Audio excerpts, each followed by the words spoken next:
Welcome back नाज़रीन। Breaking news अवांखे ॾींदा हलूं त हैदराबाद में सिंध जे विरहाङे वारनि साज़िशुनि ऐं कराची कमेटी ख़िलाफ़ हैदराबाद में STP जी मेज़बानी हेठि ऑल पार्टीज़ कॉन्फ्रेंस कोठाई वई आहे।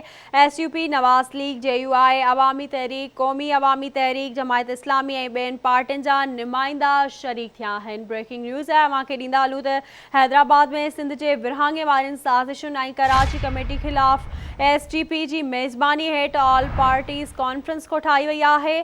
SUP, नवाज़ लीग, JUI, अवामी तहरीक ऐं ॿियूं पार्टियूं शामिल थियूं आहिनि। तफ़सील मालूम कंदासीं हैदराबाद में आवाज़ TV जे रिपोर्टर साकिब कुबर खां। जी साकिब, इन हवाले सां अपडेट कजो। जी बिल्कुल मामा के ॿुधाईंदो हलां त सिंध तरक़ी पसंद पार्टी तरफ़ां जेको आहे कराची खे जेको वफ़ाक़ जे हवाले करण वारे साज़िश ख़िलाफ़ वारे मामले ते जेको आहे सिंध जी मदद ऐं बक़ा जे लाइ अटड़ी बाईपास वेझो जेको आहे डॉक्टर कादिर मक्सी जी सदारत ते जेको मक़ामी होटल में जेको ऑल पार्टी जेका कॉन्फ्रेंस कोठाई वई आहे। हिन कॉन्फ्रेंस में जेके शरीक आहिनि उहे नून लीग सिंध जे जेके आहिनि जलाल शाह मुश्ताक ऐं SUP जे जलाल मुश्ताक रोशन बोड़ो, JUI जे तरफ़ां जेके ताज मोहम्मद नायूं, हाजी अब्दुल मालिक टालपुर, मौलाना आज़म जहांगीरी समेत जेके मुख़्तलिफ़ पार्टियूं जेके आहिनि अवामी तहरीक आहे ऐं तरफ़ां जेके बि अॻवान आहिनि उनजा जेके शिरकत थिया आहिनि।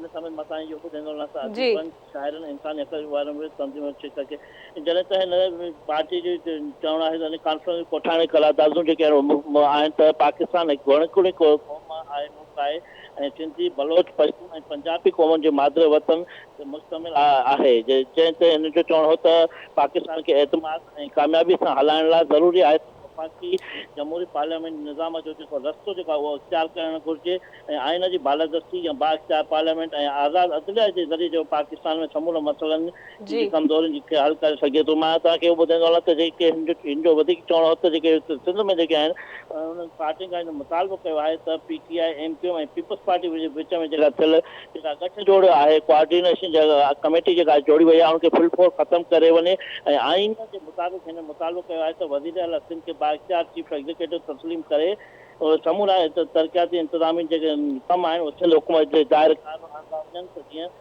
जेके सिंध हुकूमत जा जेके आहिनि कमकार उहे बहितर थी सघनि। सभिनी सियासी जमातुनि सिंध सां यकजहती जो इज़हार कंदे इहो बि अज़म कयो त सिंध में जे तक़सीम जेका आहे उहा कंहिं बि सूरत में असां तस्लीम न कंदासीं ऐं उन ते इतफ़ाक़ कयो आहे त असां सिंध हिकु आहे ऐं हिकु ई रहंदी। जी ठीक है साकिब, बड़ी मेहरबानी अवां से आखा करण लाइ।